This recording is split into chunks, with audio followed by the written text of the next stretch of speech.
Hi, I'm spending some time this evening with the cast members of the Lancaster Playhouse Glorious upcoming production in May.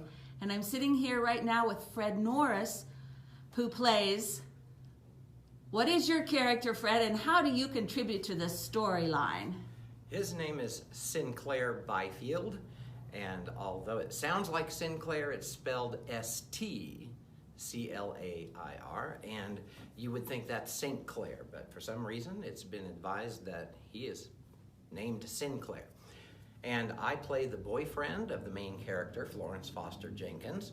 I've been visiting from England for at least a dozen years and been with Miss Jenkins for a good decade, and they sort of have a dedicated relationship that's still open, and they don't really speak of it, but it appears that one or the other can go astray a little and then still be part of that ongoing relationship.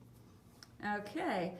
What would you consider your most favorite line in the play, and how does that speak to the overall story of Glorious?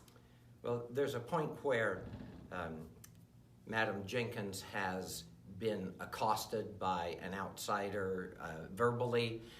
She's been derided and told she has no talent and those kinds of things. And I'm trying to comfort her, and I say a number of things, but probably the thing that moves me most is when Sinclair says to Madam Jenkins,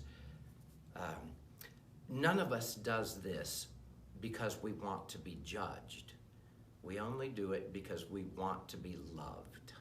And I think that kind of sums up the whole core of why people are doing what they're doing. Interesting. What would you hope that the audience is going to take away from this Peter Quilter version of the play Glorious? I think they could take away the idea that you don't have to be the most talented or skilled or well-trained in the field that you choose that you want to do.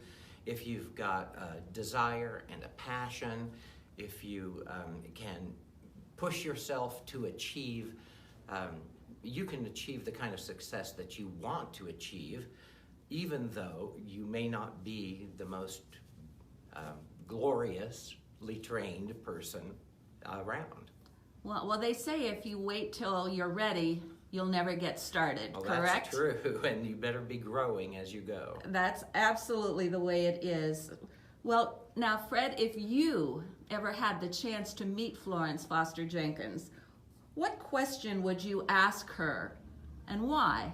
Well, I think I'd ask her a couple of things. I would like to know, because she is independently wealthy in this story, and of course it's a true story, so she did have money and she could fund much of what she did. She didn't have to worry about paying the bills and the rent and those kinds of things, and she could pursue what she enjoyed. But I'd like to ask her, if she had not been independently wealthy, if she had had to work for a living, number one, what would she think she would do for an income? And number two, what might she do with her musical dreams that would have to be secondary to the job that she was doing? Right, because her singing probably was not going to pay the bills. Right. All right, Fred Norris, I thank you so much for taking time with us this evening to talk about the Lancaster Playhouse production of Glorious. Thank you.